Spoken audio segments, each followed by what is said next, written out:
اور جہاں تک مناظرے کی بات ہے، میں نے جو بڑے سینئر تھے، یعنی یہ تو بالکل پالتو ہے ان کا، میں نے ان کو بار بار کہا اور اب بھی کہہ رہا ہوں، ریاض حسین شاہ ہو، عرفان شاہ، عبد القادر شاہ، حسین الدین شاہ، ان میں سے طاہر القادری، کوئی بھی جب چاہے میرے ساتھ آ کے مناظرہ کر لیں۔ پھر شاہ صاحب کو بات کرنے دو۔ عوامی اعتبار سے حنیف قریشی کی جو بنائی ہے نا، تو ہمیں اور آپ کو پتا ہے نا کہ وہ کتنے جوگا ہے۔ جی جی جی جی لیکن میں کہتا ہوں اگر وہ آپ کے سامنے آ جائے تو آپ کی عظمت شان یا وجاہت میں کوئی فرق آتا ہے، ایک دفعہ بٹھائیں اس کو۔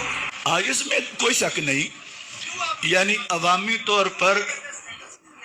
وہ بھی بات میں بتاتا ہوں کہ پوری شیعہ لابی اور چینل اور سب کچھ، ہم نے اس کو یہ بھی آفر کی ہے کہ اگر اس کو مثلا ہراتے ہیں ہم، پھر دوسرا کھڑا ہو جائے گا، پھر تیسرا کھڑا ہو جائے گا، پھر چوتھا،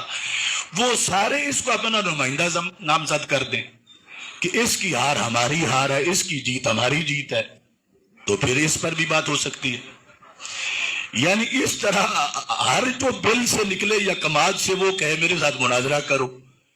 تو آخر یعنی ناموس سیدہ کی بات ہے نا، تو وہ جو بڑے ہیں وہ خود نہیں بول سکتے، گونگے ہیں، تو اس کو لکھ کر لیٹر پہ دے دیں کہ ہمارا یہ نمائندہ ہے ہم سب کا، اس کے بعد ہماری طرف سے کوئی اعتراض نہیں کرے گا تو ہم اسی کے ساتھ مناظرہ کریں گے۔ یہ بات اگر سوشل میڈیا پر کہہ دی جائے تو جب یہ کہہ دیا وہ ریکارڈ کر رہے ہیں۔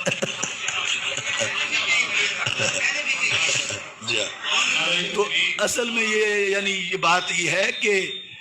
اب ہے نا مثلا ان دنوں میں اے سی چل رہا ہے تو اتنی گرمی محسوس نہیں ہوتی، مزید جب جون تو یہی اے سی لوگ کہیں گے ٹھنڈ نہیں کر رہا، اب وہ بیچارہ تو پہلے کی طرح ہی کر رہا ہے، صرف باہر کا ماحول بدل گیا ہے۔ تو ہم تو کل بھی حق پر تھے، آج بھی حق پر ہیں، صرف باہر کا ماحول بدل گیا، یعنی ایران نے اتنا کچھ کھلا دیا ہے اور برطانیہ نے، کہ اب ان پیروں کو کون سنبھالے، کون سمجھائے، یعنی جن کے ہر وقت یعنی ان کے لیے کتنے کتنے فنڈ منظور ہیں ہر گدی کے لیے، اس کا اندازہ آپ صوفی کونسل سے ہی لگا